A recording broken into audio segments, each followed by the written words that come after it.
Assalamu alaikum and welcome to Game Changer. I'm Mariam Zia. In today's program, we will be talking about the recent developments surrounding India's hosting of G20 summit in Indian illegally occupied Jammu and Kashmir. Pakistan opposed India's move to host G20 tourism working group meeting in Srinagar. And of course, we know that 5 countries, including China and Saudi Arabia, refused to participate in this meeting that was held in the disputed territory. Kashmir has remained on the agenda of United Nations Security Council for over 7 decades. And we have been witnessing gross human rights violations in the disputed territory. In today's program, we will be talking about the motives of India to host this summit in illegally occupied territory, as well as the consequences of India's hosting this summit in this territory. To discuss this and more, I'm joined in the studios by Ms. Mahin Shafiq, who is IR expert. Welcome to the program. We are also joined by Mr. Hanan Hussain, who is expert in international affairs. Welcome to the program. We are also joined online by Dr. Hassan Javed, who is economist and senior analyst. Welcome to the program. And we are also joined by Brigadier Ghazanfar Ali Shah, who is a defense analyst. A very warm welcome to you all in the program.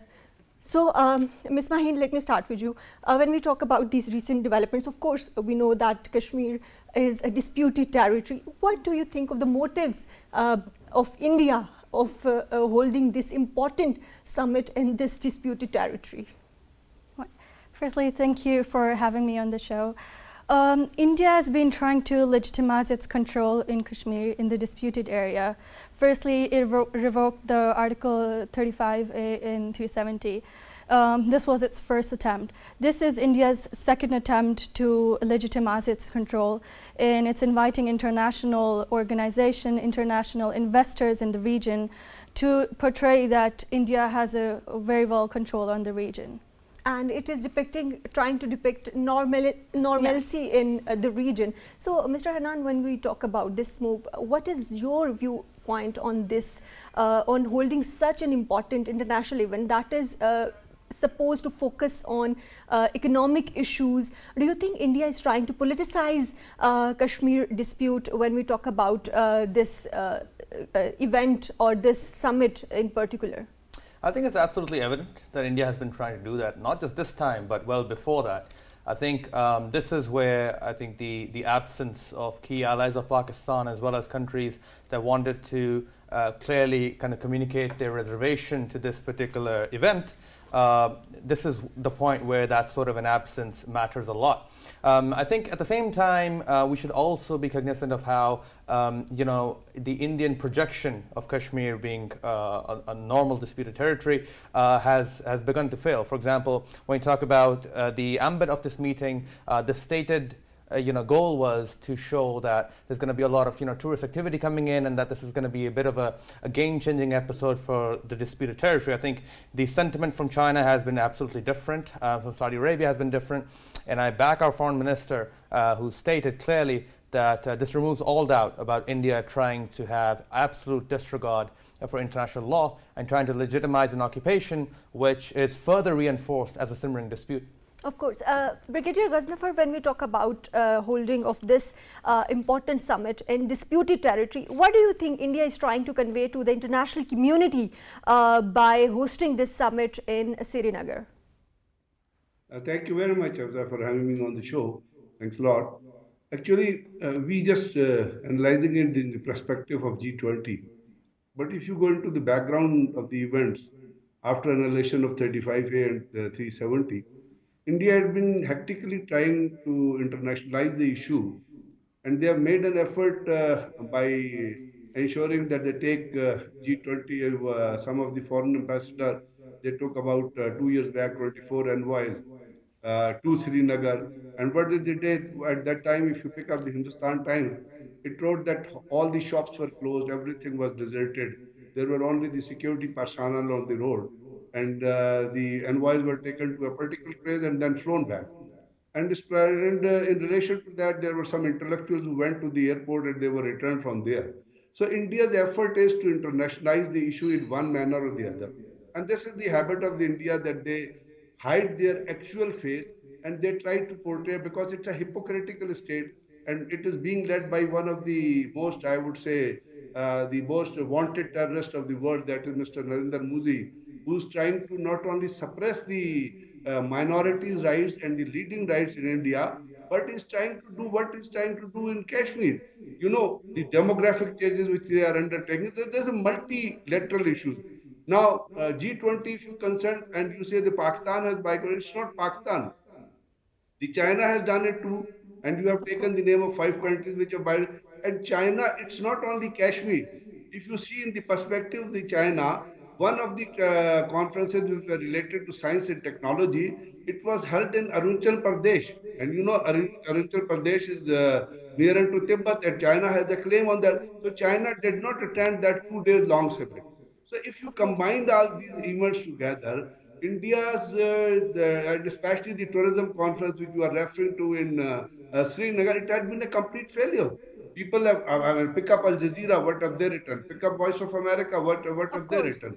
Don't talk about us, talk about the international leading newspapers and Of course, international of course. intellectuals. And talking about these international voices, Dr. Sen, when we talk about India's hosting of this summit, how do you view this in perspective of international norms and principles? How do you think that India's disregard for these international norms and principles that we keep on talking about? See, first of all, would like to unveil the hidden motives. We must need to understand what are the hidden motives of being the leader of the G20 summit. Why India has become the leader of the G20 summit? It is an international conspiracy, by the way. So, India External Affair Minister J. Shankar, even in 2020, asserted that the what applied to the word also applies to the Asia. I repeat myself, what applies to the word also applies to the Of course. Asia. A multipolar world must have its foundation in a multipolar Asia. He also claimed that the prospects of the global order depends on a more equitable and democratic distribution of the power and resources. The world must be more multipolar. So he was emphasizing on the word should be and word must be more multipolar. So such a multipolar world must necessarily have a multipolar Asia as its center, then it can happen only if we Asian country consolidate our independence and expand our freedom of choice. In the line with the belief, India seems to be using the summit to enhance the soft power and position itself as a leader of the global South. The summit is being utilized for the domestic political benefits. Therefore, the objective is divert attention from the geopolitical issues and instead focus on the topics such as growth, development, economic disaster, resilience, corruption, food, energy, poverty reduction. These are all dramatic things which I don't want to talk even on. So, Right. however, due to the difference on over the Ukrainian crisis, these issues have been overshadowed on the agenda. So, uh, uh, just try to understand the dispute or the background of the dispute, which we have the exact point is the Jammu and Kashmir is international recognized dispute territory. So, dispute has remained on the agenda of the UNSC of the over 7 decades against the backdrop Indian hosted in the mood in IIOJK is completely disregarded on the unrelevant UN Security Council resolution principle of the UN Charter and international law. So the political fate of the charity home or to the around 20 million is yet to be decided since India Of is course. blocking the UN mandate. So very much important thing is here. So that so August in August of 2019, India abrogate the Article 370 and 35A. 35A. So when we talk about the 30, when we talk about the 370 and the 35A, provide the special status to the IIOJK and extend the territory. So that means there was a shameful conversation of the international agreement, and that did not receive the rebuke from the world community that it deserved. And since then, the India involved in changing the demography of the region Of by course, we will be snatching the talking land from. about demographic changes later in the program, but I want to talk about, Mr. Hanan, when we talk about these changes, how do you view Pakistan's response to this, India's hosting this summit in the disputed territory? How do you think Pakistan's recent response aligns with Pakistan's broader foreign policy towards the Kashmir issue? Absolutely. I think it's been very consistent. I think when Pakistan calls out this G20 posturing, I mean, I'd call it a result if we had an outcome document that legitimized India's occupation. It hasn't. Of course. So India obviously hasn't succeeded if you take a close look at it. And I think Pakistan has been pointing out the weaknesses in India's defense as well. I think the support from China reinforced Pakistan's long-standing position that India would have to answer for its violations, and if not, framing this disputed territory as India's own, based on New Delhi's own will, is something that's unilateral by design. And I think Pakistan's position, communicated to the UN, communicated in person, as well as through Foreign Minister's interview with the Voice of America, removes all doubt that this is where it's basically being positioned. I think one of the important points, Mariam, to note is that India's motivations to engage with this tourism-led meeting is to kind of step up the optics for a leaders' summit in September. What has India kind of pointed out? It says that the leaders' summit is going to be a culmination of priorities that countries have agreed on. Of course. Where is the evidence that countries have agreed on the Indian occupation and have kind of given a pass to its violation? So I think whichever way we interpret it, it's a win for Pakistan. But do you think that India, by these motives, is trying to politicize this forum as well, like as chair of the G20 summit this year? Do you think India is trying to, sabotage the agenda of the summit as well? Absolutely, because I think if you talk about tourism and you link it to disputed territory, it's not going to gain any traction.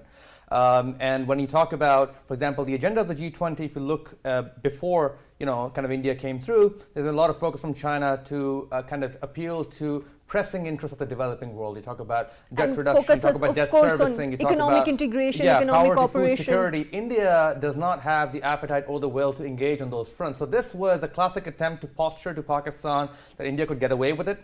But as the G20's diverse makeup has confirmed, it's not going to be that easy at all. Of course, but Maheen, when we talk about this event, of course, we know that India was trying to create this perception at international level that illegally occupied Jammu and Kashmir is under Indian control. How do you think this perception has changed, or how do you think this has raised awareness among the masses and in the global community at large? This certainly has raised a lot of questions and a lot of awareness about the occupied territory of Jammu and Kashmir.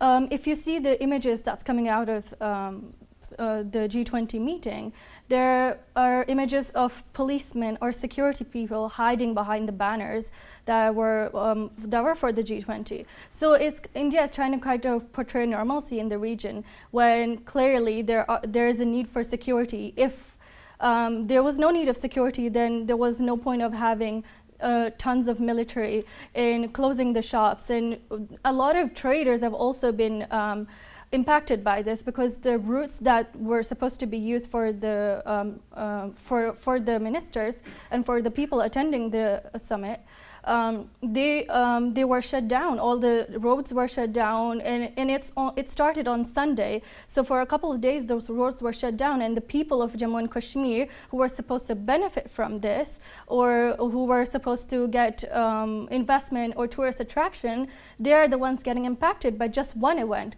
So if more people come to that region, it will certainly have a negative impact on the region. Of course. Brigadier Ghaznafar, when we talk about this summit in particular, of course, we know that India was trying to portray it as business as usual in Indian illegally occupied Jammu and Kashmir.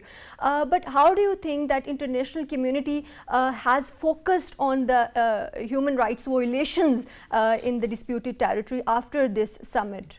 You see, there's a long list of human rights violations in Kashmir, Jammu and Kashmir. Merely the positioning of the security forces and inclusion of, you see, in this summit, they even brought the elite naval commandos to protect the venue of the summit and all that. If everything was right for tourism, then why did the special forces were brought in? Moreover, just take a look back. You must take a look at the first visit of Narendra Modi to the Kashmir, Jammu and Kashmir, Srinagar. very under very tight security. He addressed the Kashmiris and announced multilateral investments in Kashmir. Have those investments come true? Have those type of the hotels and all that. So it means that the security, the level of the security, the level of lawlessness, the level of independence, the right for self-determination which is going on, it is at the peak. And if it is at the peak, then the Indian military is going to undertake the human rights violation. Now, at this point of time, all the roads were closed, all the hotels were closed, the bazaars were closed, the people were sabotaged, they were picked up, the young people were picked up, and this is a normal practice. What to talk of that? You know that in the past in Peshwara, in Kupwara, and in Poshpura district, Indian 4 Rajputana rifle, I am mentioning the name of the unit, 4 Rajputana rifle undertook the mass rape of 100 women. The Human Rights Watch say 100 women, Amnesty International says 70 women in front of their kith and kin, and they raped them, and nothing happened to them. The same is happening now. You must know that between Srinagar and between Delhi on the main road, Indian and have established 4 torture centers. And there are 2 countries on the world only. One is Israel, which keeps kids below 12 years of age under detention. In Israel today, under Mossad supervision, there are 400 Palestinian children which are under custody under the age of 10 years. This similar thing is happening in India also, that they are keeping children under 10 and 12 years of age under captivity. Or said they took a mass exercise before holding of this summit of kidnapping the people. So you pick up Amnesty International. Don't there is an organization in Kashmir which looks for displaced person. And when they were looking for displaced, a Kashmiri organization, and ironically, it is being headed by Hindus also. And they found mass graves. There were 8 mass graves which were found, which contained about 900, 800, 700 people. They were killed and buried down there. So India has a very bad track, very nefarious track record of human rights violation. Mere placing of this much of security forces in the, you see, there are 12 to 22 districts in Kashmir. Out of those 22 districts, 4 are only have the Hindu domination. Rest of the 18 districts have Muslim population, and even if you go to Jammu, in Jammu, other than the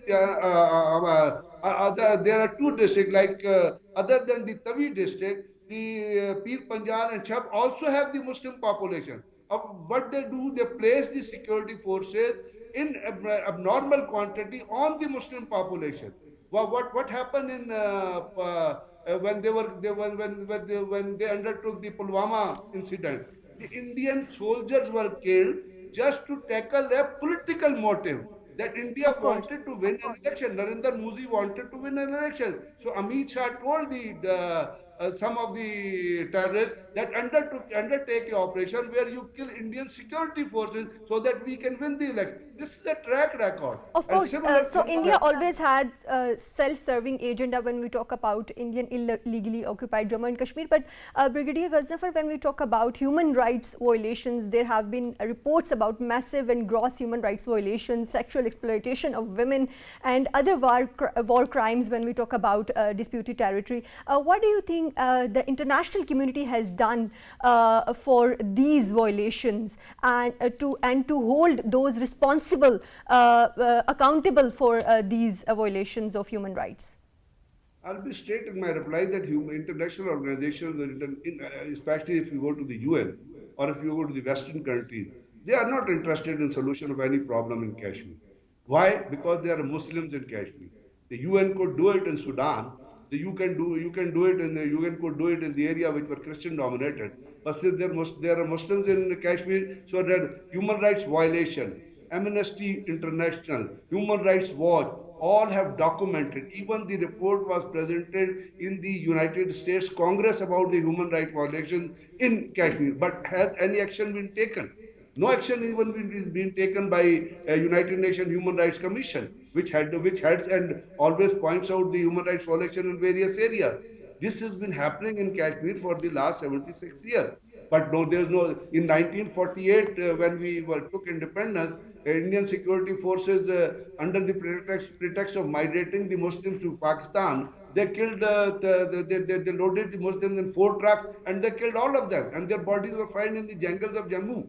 So, human, as far as you say, the international attachment to the Kashmir issue, I'm sorry, there is no international attachment to Kashmir issue.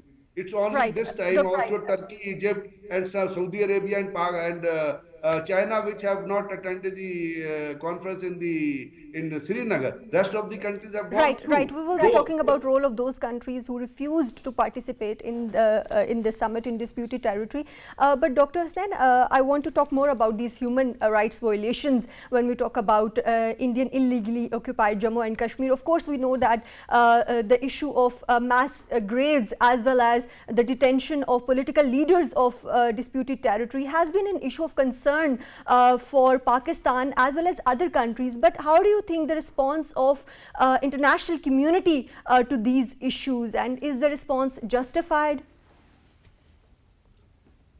Well, Brigadier Ghazanfar was placed a very I mean, uh, actual, picture of the whole scenario, and he is very much right. Nobody in the whole world is concerning over on the Muslim issue. Nobody is, focusing on the Kashmir issue. But the important thing is the human rights report on Kashmir.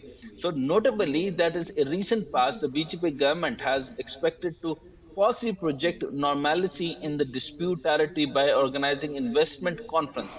Dozens of the reports, including the UN Human Rights Council, Human Rights Watch, and Amnesty International, have brought to attention how India was violating all international norms to fulfill its militarized design of the artificial demographic changes, settling non-Kashmiris and eliminating native Kashmiris to affect the outcome of the plebiscite if and when held. And India has tried to wish the Kashmir conflict away from the last 76 years of the illegal invasion, occupation, and finally full exertion of the settler colonization. It has become the nightmare for the overpopulated and unmanageable nation of 1.3 billion people in each tyrannical maneuver, including mass murder and mass imprisonment. It has tried to occupy Kashmir, but it has failed. So, the very important question after that, when I complete that report, India has tried to cover the evidence of thousands of the mass graves. He is very much right. Brigadier Ghazanfar talked about the mass graves and the gang rapes committed by the Indian military and the paramilitary forces in the Kashmir. The massive graves were discovered by the international human rights organization, including Indian human rights defenders, throughout the scrupulous research and visit. One of the renowned intellectuals of the America of the India origin, Dr. Angana Chatterjee, if I'm not pronouncing bad her name, has spent days in Kapwar district of Kashmir. She reported that the official of the UN High Commissioner on human rights about the grim of the reality of more than 5,000 mass graves in area alone. So India does not allow foreign press to travel to Of course, but IIOJK and Dr. other Hussain, how can international community pressure India to respect these fundamental rights when we talk about the situation in disputed territory? So nobody is respecting. He is very much right. Only Saudi says, or if I take their names, only a few countries like Republic of China, Kingdom of Saudi Arabia, Turkey, Egypt, and Oman. Oman. They have their economic ideas. They have their economic challenges. That's why they are not going with the India. Otherwise, Quads is there. Otherwise, I2U2 is there. Otherwise, their whole agenda is there. So nobody, the whole world or the UN is not focusing on Kashmir. They are not listening to us. They have no concern with us. They are not concerning every. If there is a problem in the Myanmar in the Muslims, they have no concern. They have no issue, and there is no human rights for the 5,000 of the mass graves and the highest of the highest massacres. Where is the UN? Why we have to? I mean, like positively answer that they are focusing us. They has arranged a meeting for us. They are actually talking about us in actual. He is very much Right. right, Brigadier. was pointing out so well that they have no concern with us. But we have to focus. The Kashmiris must have to think their own self, and we have to think. We have to rethink. We have to wait, and we have to fast, as Arthur says, and then we will move on to snatch our own rights by putting up in the right way. And where is the international community? Where is the international law? Where Of is the course, the international? role of international community when we talk about this disputed territory is questionable and raises eyebrows and questions as well. We will be talking more about human rights violations as well as the consequences of India hosting this G20 Tourism Working Group Summit in Srinagar, but after a short break.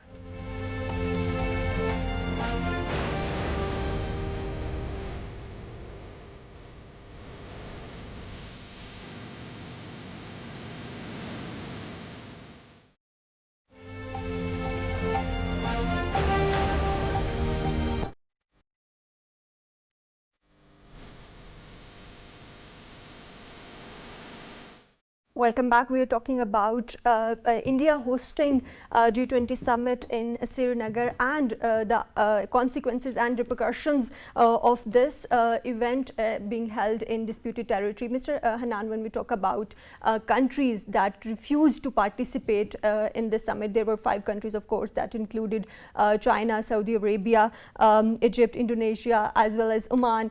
So what do you think, what were the motives behind these countries choosing not to participate in a summit? Of course, this is G20 is basically, we know that this is an economic forum for these countries. What do you think of these countries?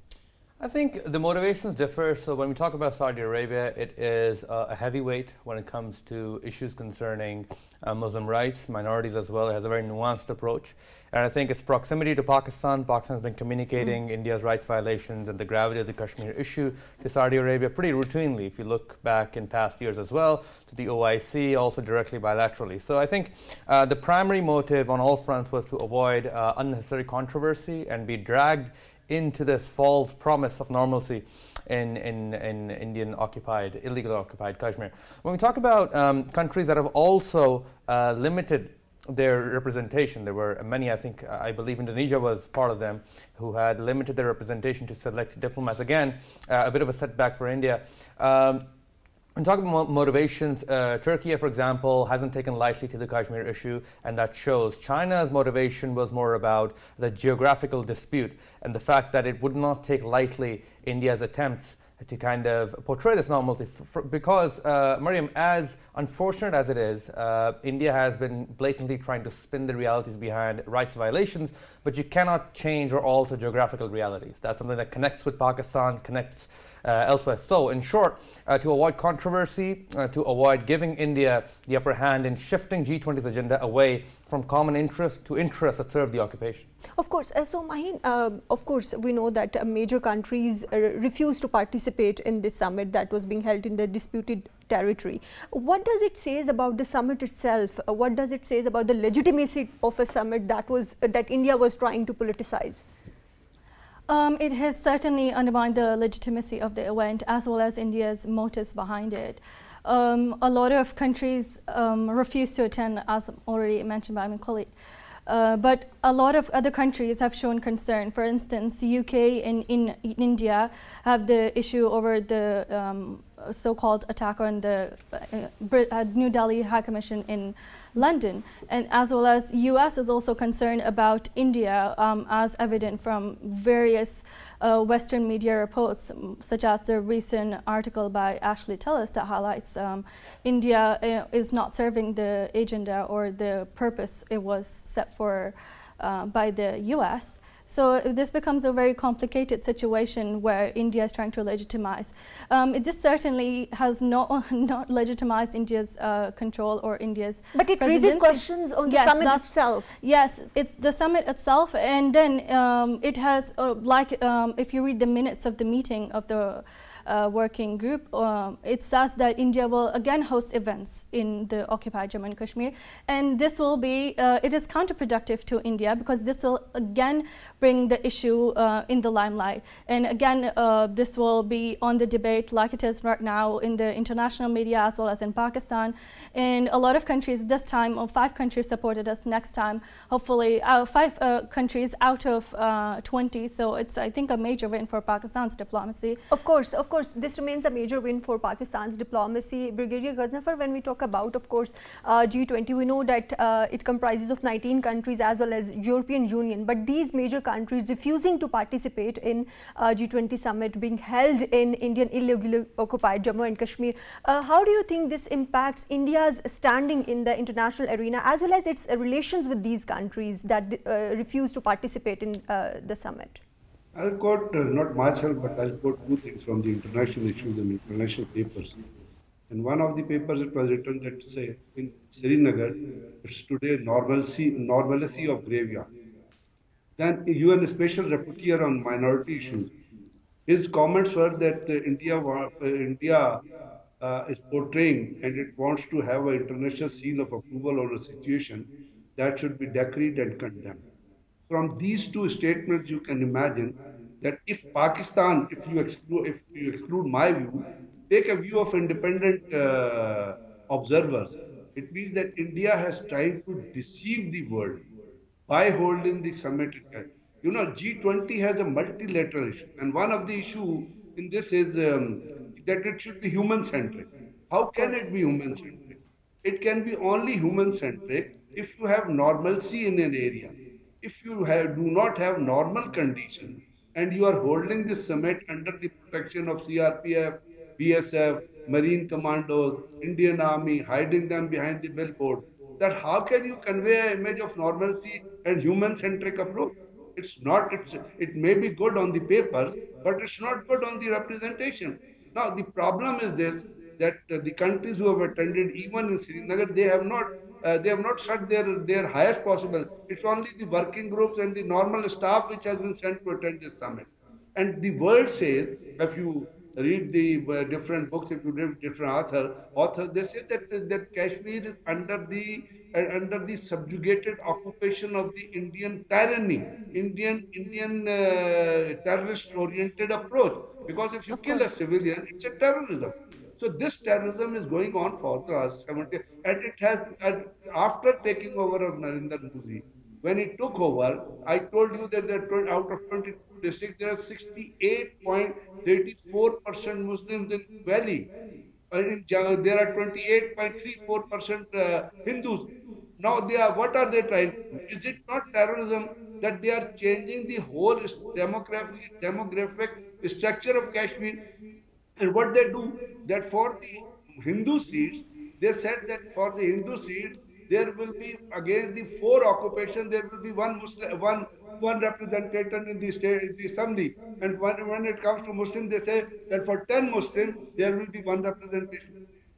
So they are trying to Of undertake course, these India issues. is trying to create artificial demographics in illegally occupied territory as well. But when we talk about repercussions for India in the backdrop of this important event that was held in Srinagar, how do you think that India's aspirations for global leadership has changed, or it is going to impact when we talk about the global politics or the global dynamics?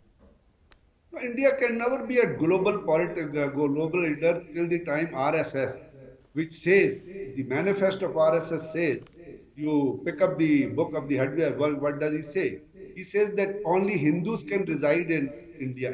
Forget about Kashmir, whole of the India if you take. And what did what has been said by India? That India is under the 7 advanced stages of atrocities. They are taking the ethnic cleansing, and they are reached the 7th stage of ethnic cleansing. So a country which has, and if you the international magazines, they on the magazine cover they put half of the picture of Hitler and half picture of Narendra Modi.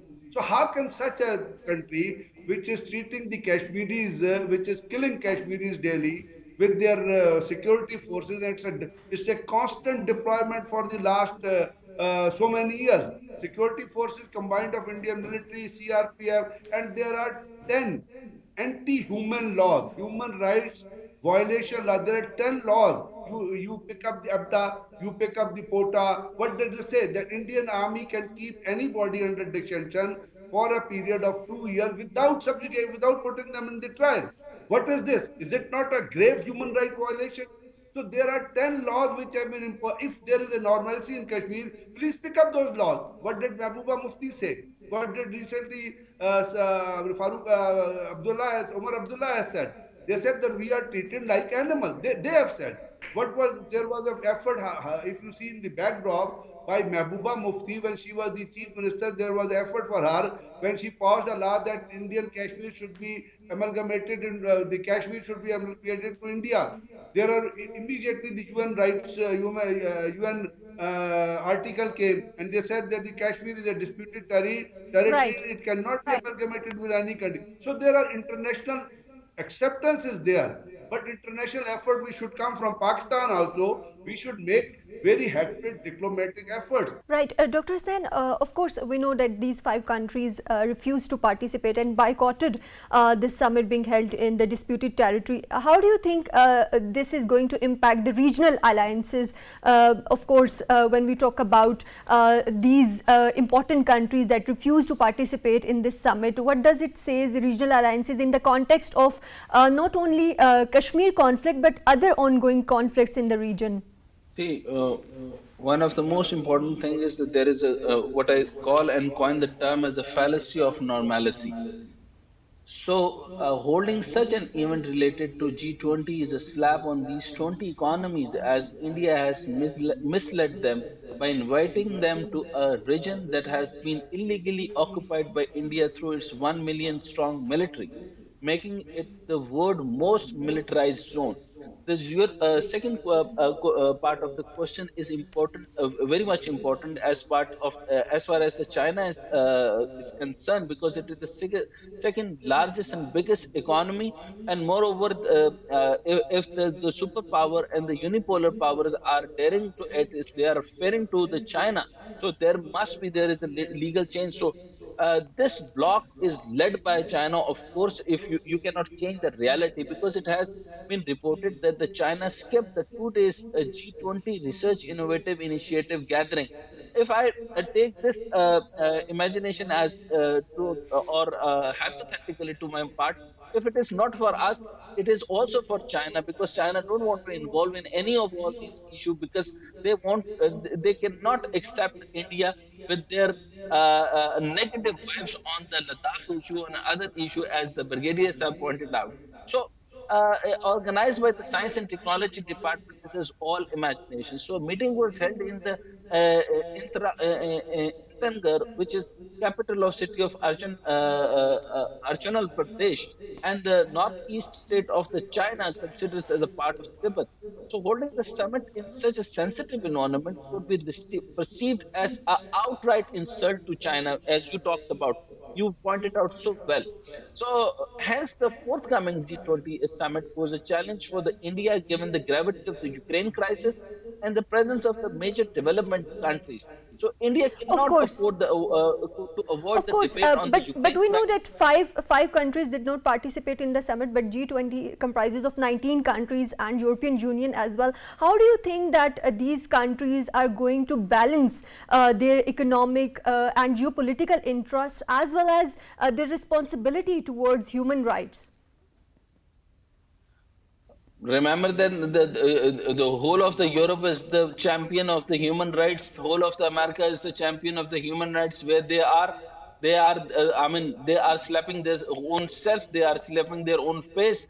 They are nowhere for the Muslim. They are.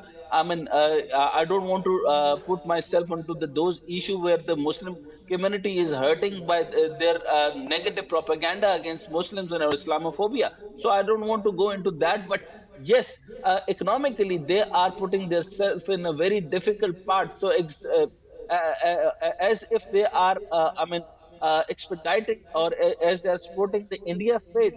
So their extreme security measures, arbitrary arrest, harassment of local population in Srinagar. So that means they are putting themselves into deep trouble, and they are misled, completely misled by India. So they must have to think that your whole oil is coming from the Russia. your whole resources is coming from the Southeast Asia. So Eurasia is nothing without the Southeast Asia. So India wanted to be the leader, and India wanted to be the holder of the Southeast Asian region, which he cannot. So Quad, the member of the Quad or the I2U2 cannot do of anything. course, but right, Mr. Hanan, of course, when we talk about these gross human rights violations and hosting of this summit in illegally occupied territory, but of course, this is when we talk about global economics, global politics, that is also important as well. But how do you think that these countries are going to balance their engagement with India as well as these human rights violations and raise voices for these Kashmiri people as well? I think the greatest response that we have is the fact that they just want no part of any sort of a conversation that's focused in this disputed territory. So India could tout about tourism and everything else, but countries just don't want to have that sort of a conversation on the back of this dispute. That's important because what we have is actionable evidence of countries trying to maintain their distance, not just rhetoric. Specifically, I think the only result that India is going to get out of this is that it's going to harden attitudes by key countries towards India's decision to maintain normalcy here. It's going to harden China's attitudes towards whatever India tries to project as part of this normalcy through the G20. It has already hardened Pakistan's attitude towards it. Turkey and Saudi Arabia won't be pushing forward and buying into what India wants to deliver. They're pretty clear about how they want to engage. Economic and diplomacy, I think, is going to play out with how New Delhi focuses itself as a partner on bilateral levels, not through Kashmir. Of course, but Hanan, we know that there are a number of UN resolutions when we talk about Kashmir dispute as well, calling for resolution of Kashmir issue as well as plebiscite in Kashmir as well. How do you think that international community can pressure India to implement and to respect these resolutions, because we are witnessing a complete disregard of UN resolutions as well as international laws when we talk about Indian illegally occupied Jammu and Kashmir? Absolutely. I think a blatant disregard would be an understatement. When you talk about how countries want to do it, I've talked about this on your show before as well. I think we would have to distinguish between individual laws that compel certain powerful Western states to abide by their own domestic legislations and obligations on occupations. We know, for example, that the UK, for instance, has an obligation to recognize Palestine in the context of the dispute. And the more the recognitions happen, it kind of creates pressure on countries to do it. The problem is that India's ability to kind of cater to this silence and then incentivize economic offerings gives these rights violations a backseat. Whenever Pakistan and China try to convene a meeting, India has been pushing hard to kind of court, like-minded allies to move forward with that. So I think countries on an individual space, based on their own laws and how these debates happen within their own chambers, would have a far greater long-term strategy of kind of adding incremental pressure on this regime and then reaching a tipping point for us to move forward with UN pressure. Of course, but Maheen, when we talk about these UN resolutions, the role of international community is also crucial, as well as the role of these multilateral organizations as well. How do you think, what steps are needed by these organizations to take on board these major powers, regional powers, as well as the global powers to move towards the resolution of Kashmir dispute? There's one recommendation, and this has also been issued by Ministry of Foreign Affairs Pakistan, that allow free media in Kashmir. If only you do that, you can see the situation. And independent observers as well. Yes, independent observers, civil society, free media. Right now there's a lot of media censorship in Kashmir, and due to which only you barely see any reports from there, and the only international independent media outlets that are there are being censored. They're not allowed to be report on the issues. So it's very important to have independent, censor-free media, print, electronic, as well as internet media there to report what's going on in Kashmir. And this will highlight to the world what is happening. And even Pakistan does not need to do that itself. The international media and the international community is highlighting the event, and more and more India's will hold these events in Kashmir. Kashmir, the more this will come in limelight. If India had let it rest and had focused on other issues, and if India had not put Kashmir or Ladakh on the event calendar event, we would not be talking about this event. But because India did it, so it's kind of causing problems for itself. Thank you very much, Ms. Mahin Shafiq, for joining us in today's program. Thank you very much, Mr. Hanan Hussain, for being with us in today's program. Thank you very much, Dr. Hassan Javed, for joining us in today's program. Thank you very much, Brigadier Ghaznafar Ali Shah, for joining us in today's program. Of course, Kashmir remains one of the most dangerous flashpoints of the world, and India holding this important G20 summit in Indian illegally occupied Jammu and Kashmir raises concerns. And of course, we know that major countries, including China and Saudi Arabia, refused to participate in this summit, and that tells a lot about India's motives to portray normalcy in the region. Of course, Pakistan has extended and continues to extend its moral, political and diplomatic support to Kashmiri people. That's all from Game Changer tonight. Take care. Allah Hafiz.